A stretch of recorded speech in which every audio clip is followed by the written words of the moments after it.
নমস্কার সবাইকে। আগের দিন তোমাদের সাথে কোচবিহারের রাসমেলার ভিডিও শেয়ার করেছিলাম, আর আজকে তোমাদের সাথে আমার শহরের রাসমেলার ভিডিও শেয়ার করব।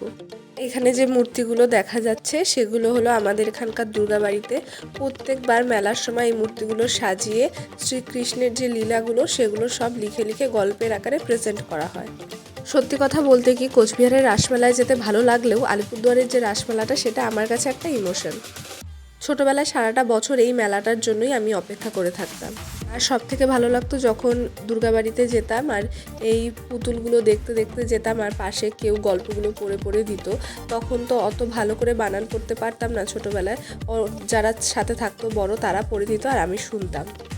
আর এইবার এই জিনিসটা আমি নতুন দেখলাম যে এখানে সাংস্কৃতিক অনুষ্ঠানের আয়োজন করা হয়েছিল।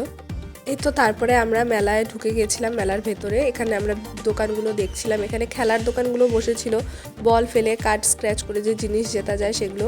আর এখানে হলো ওই টিকিট কেটে টিকিট নাম্বারটা উঠলে তুমি প্রাইজ পেতে পারো, ওগুলো উঠেছিল। যাই হোক, টিকিট এখানে 10 টাকা করে হয়ে গেছে, কিন্তু আমরা যখন ছোট ছিলাম তখন এটা না একটা ছড়ার মতো করে বলতো যে 3 টাকার মামলা, বড় বড় গামলা, এভাবে বলতো। আমার মা তো টিকিট কাটতে কোনো মতেই রাজি ছিল না, কিন্তু আমার ইচ্ছা ছিল একটা টিকিট কাটবো। আমার টিকিট নাম্বার উঠেছিল 70। এর জন্যই বলে যে মাদের কথা শুনতে হয়, বড়দের কথা শুনতে হয়, কারণ এই হুইলটা যখন ঘোরালো আমার নাম্বার কিন্তু আসেনি। আমার নাম্বার ছিল 70 আর ওইবারের খেলাটায় উঠেছিল 63। আর ওখান থেকে বেরিয়ে আমরা এই দোকানটাতে গেছিলাম। এই দোকানটাতে অনেকগুলো জিনিস ছিল, সুন্দর সুন্দর, দেখতে ভালো লাগছিল। ওখান থেকে আমি মার জন্য একটা কফি মগ নিয়ে নিয়েছিলাম, কারণ আমার মা অনেক পরিমাণে চা খায়, অনেক বেশি, তাই মাকে একটা কাপ কিনে দিলাম।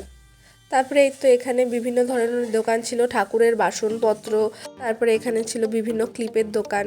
ওখান থেকে আমি আমার জন্য একটা ক্লিপ আর আমার শাশুড়ি মায়ের জন্য একটা ক্লিপ নিয়ে নিয়েছিলাম।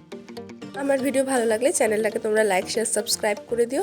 আর আজকের মতো এতটুকু শেয়ার করছি, টাটা।